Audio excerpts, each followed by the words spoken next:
Hello, Seán McDonagh Seán Mc Donagh agus déanam an póirt cuomháin I Labhraíonn.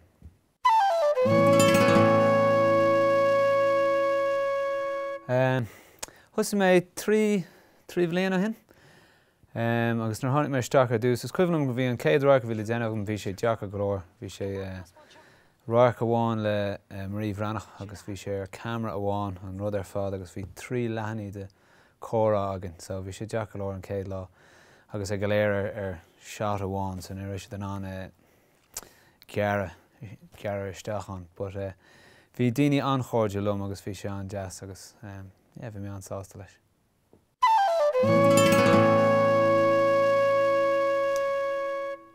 Is tócha bhfuil chuile scéal atá a áins tú, tá sé is dúthláin é ar bhealaí éagsúla. So má tá scéal, like, I mean, bíonn scéalta mór agat, like, an nuirí bhí de bhíoh nach fuair mé bhás I tine.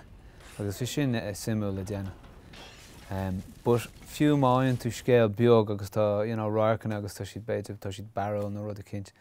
Tá sé chu simú domsa anyway, déanamh rudí mar sin, fiú rudí simplí, you know. An á mór é tá mé fíormhuíoch go bhfuil mé seans de obair le legend mar Miclally. Bhí sé thar cín mar Aisteoir agus thar cín mar duine. Airí muid bhain é an seo.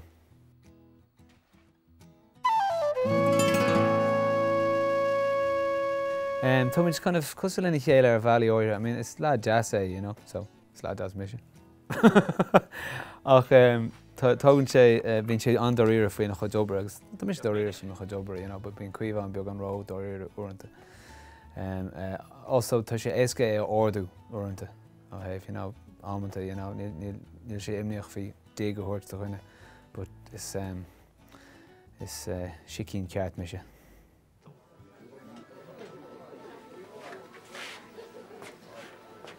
Ní bhéna géirí a ggóil gar chuite a chlabar a lofa.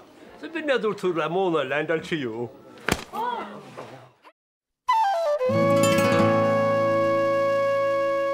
Bhís me héana agus mósú, sí aithríonn rudí go sciupaí in subal drama. So réit mé héana agus Mó agus Marí an bháil chéile.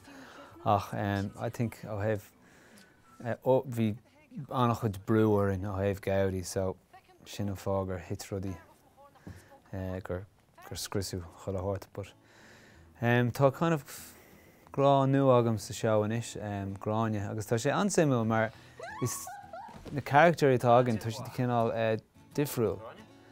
But agus ní raibh méid cinnte an ibrách sé sin. Ach nó thosaid muid go le chéile, min Aisteoir iontaí agus an cardiff atá agan tá sé cinál opposites attract, you know. So tá sin simú. Thanks, Aibrinn sé go maith.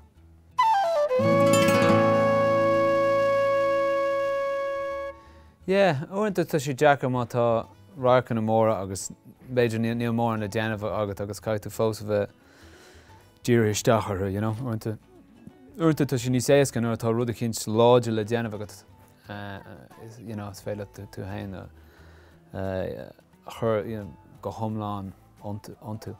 But má tá, you know, bíonn an irid sin ráircan an seo agus an irid sin scéalta caite bheith just cuaireamach nuair atá rudí beaga le déanamh agat go bhfuil siad fós réalach. Okay, well, sin bhfuil amsa, so gur míle maithagaí a sucht Labhraíonn Seán agus má tá aon ceisna eile agaí chur isteach iad go Labhraíonn.com.